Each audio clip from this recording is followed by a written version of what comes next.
Ainda vai desmaiar, não desgraçado.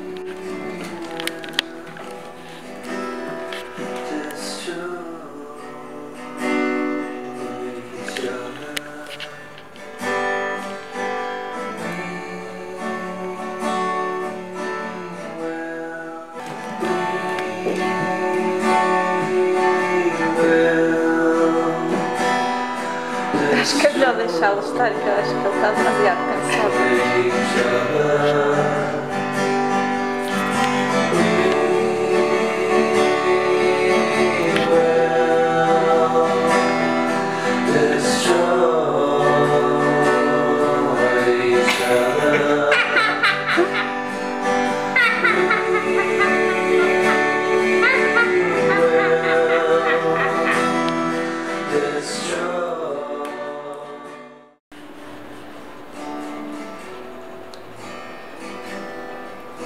Não se nota muito que ele está farto, parece que está só com a boca aberta.